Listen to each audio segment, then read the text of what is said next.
जय श्री राम। आज हम मंगलवार व्रत कथा सुनेंगे। मंगलवार हनुमान जी का दिन माना जाता है।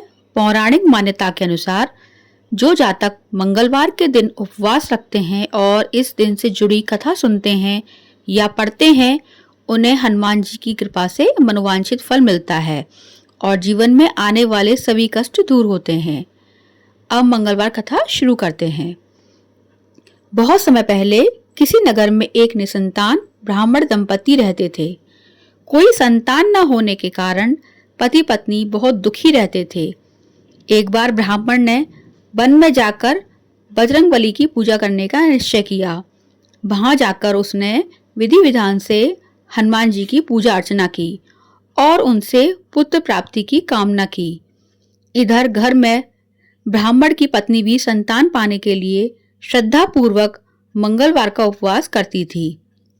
वो मंगलवार पूरे दिन व्रत रखती थी और शाम को भोजन बनाकर पहले हनुमान जी को भोग लगाती थी, उसके बाद ही स्वयं भोजन करती थी। एक बार कुछ यूं हुआ कि किसी कारणवश ब्राह्मणी व्रत वाले दिन भोजन न बना पाई और ना ही बजरंगबली को भोग अर्पित कर सकी। उस दिन उसको बहुत दुख हुआ। उसने निश्चय किया कि अब वो अगले मंगलवार को हनुमान जी को भोग लगाने के पश्चात ही भोजन करेगी। ब्राह्मणी लगातार 6 दिन तक भूखी प्यासी पड़ी रही और जब मंगलवार आया तो उस दिन वो बेहोश हो गई। हनुमान जी उसकी आस्था व लगन देखकर बहुत प्रसन्न हुए। उन्होंने वरदान स्वरूप ब्राह्मण की पत्नी को एक बालक दिया और कहा, हे ब्राह्मणी, ये बालक बहुत तेजस्वी होगा और तुम पति पत्नी की खूब सेवा सत्कार करेगा। संतान पाकर ब्राह्मणी की खुशी का ठिकाना न रहा।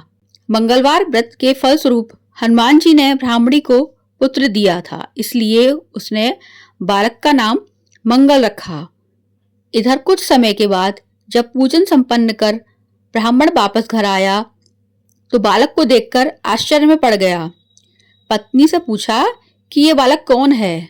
ब्राह्मणी ने कहा कि मंगलवार व्रत से प्रसन्न होकर बजरंगबली ने अपने आशीर्वाद स्वरूप उसे संतान का सुख दिया है, किंतु ब्राह्मण को पत्नी की बात पर भरोसा न हुआ और एक दिन अवसर देखकर उसने बालक को कुएं में गिरा दिया।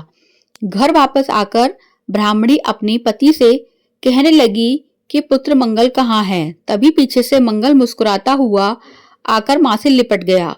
उसे जीवित देखकर ब्राह्मण अचंभित रह गया।